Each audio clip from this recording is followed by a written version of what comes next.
Oke, bismillahirrahmanirrahim. Assalamualaikum warahmatullahi wabarakatuh. Baiklah, saya akan coba menyelesaikan mengenai tugas kuliah filsafat ilmu, tugas kedua yang berjudul peran filsafat ilmu dalam memperkuat ilmu pendidikan.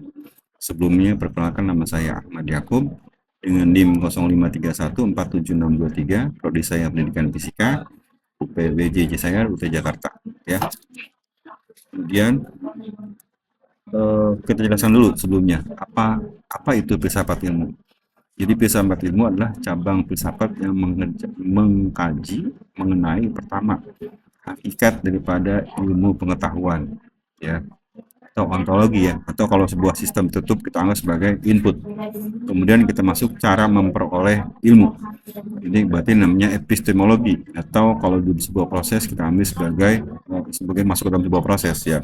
Selanjutnya nilai dan manfaat ilmu. Ini maksudnya berarti aksiologi, atau kalau sebuah proses kita anggap sebagai outputnya, gitu ya.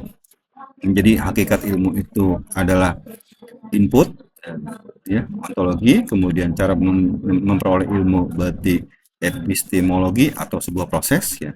Kemudian cara nilai dan manfaat ilmu itu berarti sebuah outputnya, gitu ya. Aksiologi, ya. Lanjut. Kemudian hubungan dengan pendidikan. Jadi apa sih hubungan antara filsafat ilmu dengan dunia pendidikan? Ya, dengan pendidikan. Berarti filsafat ilmu itu cenderung menjadi dasar berpikir kritis dalam hal pertama mungkin pertama pengembangan pendidikan, kemudian penyusunan kurikulum, kemudian metode pembelajaran dan penentuan tujuan pendidikan itu sendiri, ya. Jadi filsafat ilmu memperkuat filsafat itu, ya, berarti dia dapat memperkuat ilmu pendidikan itu sendiri, di mana filsafat ilmu itu akan sangat berperan penting, ya. Peran penting filsafat ilmu pertama mengawasi kebenaran ilmu pendidikan, ya. Kemudian menjaga keilmiahan pendidikan, kemudian memberikan dasar nilai dan etika pendidikan sendiri, kemudian membantu pendidikan berkembang secara rasional. Kemudian ilmu pendidikan tidak hanya mengajarkan pengetahuan, tetapi juga membentuk karakter nilai manusia itu sendiri, ya.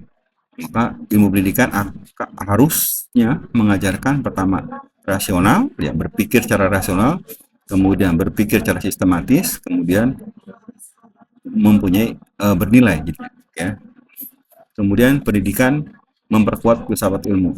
Jadi hubungan timbal balik antara filsafat ilmu dengan pendidikan, yang pertama, pendidikan yang baik itu pertama harus melahirkan pemikiran kritis, ya, critical thinking, berarti, ya. Kemudian akan mengembangkan penelitian ilmiah, ya, dengan cara menggunakan metode ilmiah.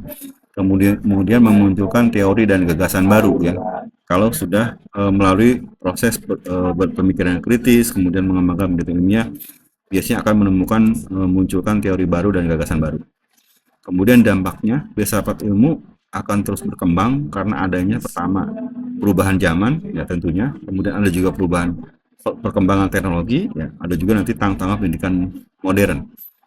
Jadi pendidikan modern biasanya kan ada belajar online juga, ya. Ada gangguannya lebih banyak juga, ada yang mungkin lebih baik main game, ya, sosial media, karena gangguan lebih besar juga.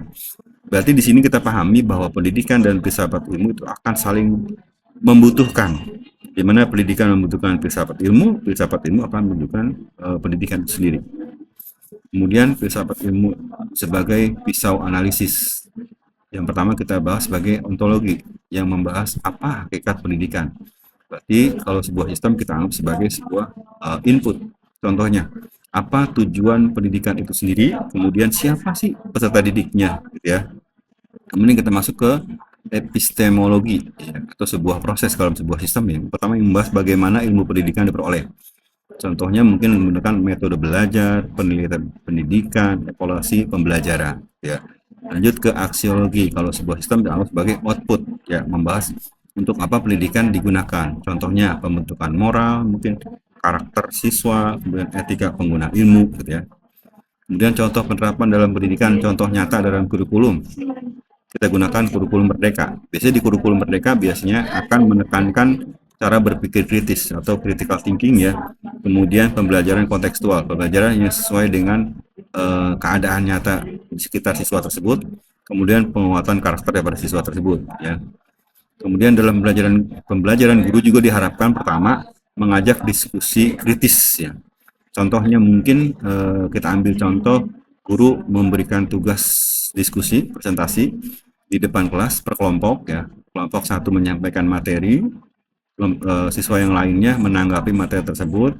Kemudian akan terjadi diskusi kritis mengenai materi yang disampaikan, sehingga guru akan membantu memberikan problem solving atau pemecahan masalah ya. Setelah itu baru akan memunculkan refleksi nilai tadi ya dari presentasi tersebut dan hasil yang menanggapi dari masalah tersebut. Kemudian dalam kebijakan pendidikan tidak hanya mengajar nilai akademik tentunya ya, tetapi juga moral dan kreativitas. Itu pendidikan ya. Beda dengan mungkin pembelajaran atau belajar ya, pendidikan. Kemudian analisis dan refleksi. Mengapa penting? Jadi kalau kita pahami, tanpa filsafat ilmu, pendidikan hanyalah hafalan. Ya.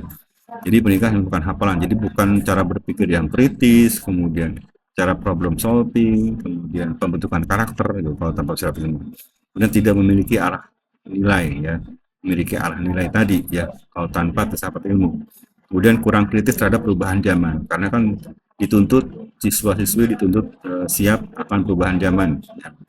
Kemudian filsafat ilmu, dengan filsafat ilmu pertama pendidikan menjadi bermakna karena ada maknanya tadi dari critical thinking ya, kontekstual tadi, kemudian dari cara berpikir kritisnya. Kemudian ilmiah dan sistematis. Jadi siswa diharapkan dapat berpikir secara ilmiah dan sistematis. Kemudian membentuk manusia yang bijaksana atau wise gitu ya, dalam menghadapi suatu permasalahan, tidak menggunakan emosi gitu ya. Cenderung lebih bijaksana, cenderung menggunakan pola pikir atau critical thinking tadi. Kemudian sehingga dapat disimpulkan yang pertama, filsafat ilmu menjadi dasar dalam memahami pendidikan. Ya. Kemudian pendidikan dan filsafat ilmu akan saling memperkuat. Kemudian ontologi, epistemologi, dan aksiologi yang membantu menganalisis masalah pendidikan tadi. Ya. Dalam sebuah sistem tadi bilang tadi ada input, proses, output tadi ya. Kemudian ada penerapan filsafat ilmu membuat pendidikan lebih bermakna, kritis, dan bernilai. Akhirnya sebagai penutup, pendidikan bukan hanya transfer ilmu, tapi juga pembentukan manusia, karakter manusia itu sendiri. Ya, adapun nanti referensi yang saya gunakan dari pertama dari penulisnya J.S. Surya Sumantri, terbit tahun 2017, judulnya lah Filsafat Ilmu Sebuah Pengantar Populer. Di Jakarta terbitkannya, penerbitnya adalah Pustaka Sinar Harapan. Kemudian yang kedua, buku karangan Pak Hasbullah, terbit tahun 2015. Dimana judulnya Dasar-Dasar Ilmu Pendidikan, diterbitkan di Jakarta, penerbitnya adalah Raja Wali Press. Yang ketiga, Kementerian Pendidikan Dasar dan Menengah Republik Indonesia, kebijakan kurikulum merdeka di kurikulum merdeka. Kemudian ada poin 4, buku karangan Zuhairini tahun